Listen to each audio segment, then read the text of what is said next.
4 Sun's height, 2920 the imperial city. Cyrodiil the Emperor Reman III and his potentate Versailles took a stroll around the imperial gardens. Studded with statuary and fountains, the north gardens fit the emperor's mood, as well as being the coolest acreage in the city during the heat of summertide. Austere, tiered flowerbeds of blue-gray and green towered all around them as they walked. Vivek agreed to the prince's terms for peace, said Reman. My son will be returning in 2 weeks' time. This is excellent news, said the potentate carefully. I hope the Dunmare will honor the terms. We might have asked for more. The fortress at Black Gate, for example. But I suppose the prince knows what is reasonable. He would not cripple the empire just for peace. I have been thinking lately of Regia and what caused her to plot against my life, said the emperor, pausing to admire a statue of the slave Queen Alessia before continuing. The only thing I can think of to account for it is that she admired my son too much. She may have loved me for my power and my personality, but he, after all, is young and handsome and will one day inherit my throne. She must have thought that if I were dead, she could have an emperor who had both youth and power. The prince was in on this plot? Asked Versailles. It was a difficult game to play, anticipating where the emperor's paranoia would strike next. Oh, I don't think so, said Reman, smiling. No, my son loves me well. Are you aware that Corda, Regia's sister, is sick an initiate of the Morwa Conservatorium in Haygoth? Asked the potentate. Morwa? Asked the emperor. I've forgotten. Which god is that? Lusty fertility goddess of the Yokudans, replied the potentate. But not too lusty like Debella. Demure, but certainly sexual. I am through with lusty women. The empress, Regia, all too lusty. A lust for love leads to a lust for power. The emperor shrugged his shoulders. But a priestess in training with a certain healthy appetite sounds ideal. Now what were you saying about the Black Gate? 6 Sun's height, 2920 Thurzo fortress. Cyrodiil Regia stood quietly looking at the cold stone floor while the emperor spoke. He had never before seen her so pale and joyless.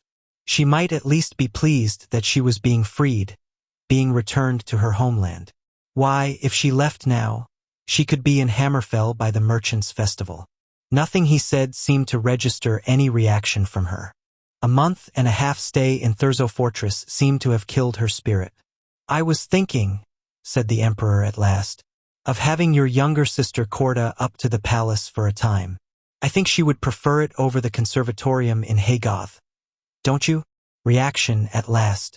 Regia looked at the emperor with animal hatred, flinging herself at him in a rage. Her fingernails had grown long since her imprisonment and she raked them across his face, into his eyes. He howled with pain, and his guards pulled her off, pummeling her with blows from the back of their swords, until she was knocked unconscious. A healer was called at once, but the Emperor Reman III had lost his right eye. 23 Sun's height, 2920 Balmora. Morrowind Vivek pulled himself from the water, feeling the heat of the day washed from his skin, taking a towel from one of his servants. Sothasil watched his old friend from the balcony. It looks like you've picked up a few more scars since I last saw you, said the sorcerer. Azura grant it that I have no more for a while, laughed Vivek. When did you arrive? A little over an hour ago, said Sothasil, walking down the stairs to the water's edge. I thought I was coming to end a war, but it seems you've done it without me. Yes, 80 years is long enough for ceaseless battle, replied Vivek, embracing Sothasil.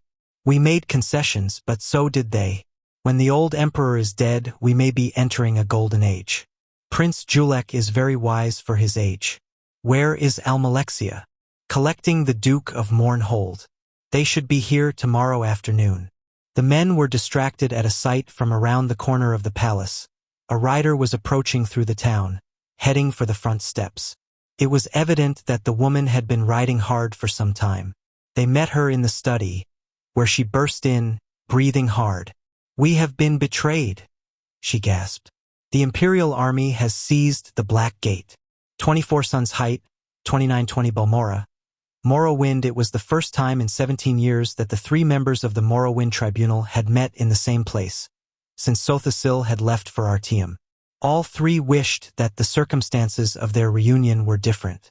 From what we've learned, while the prince was returning to Cyrodiil to the south, a second imperial army came down from the north, said Vivek to his stony-faced compatriots. It is reasonable to assume Julek didn't know about the attack.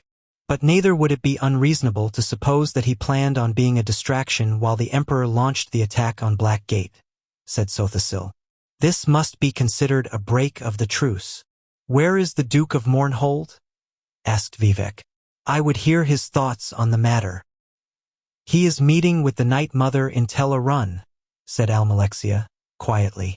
I told him to wait until he had spoken with you, but he said that the matter had waited long enough. He would involve the Morag Tong? In outside affairs. Vivek shook his head and looked to Sothasil. Please do what you can. Assassination will only move us backwards.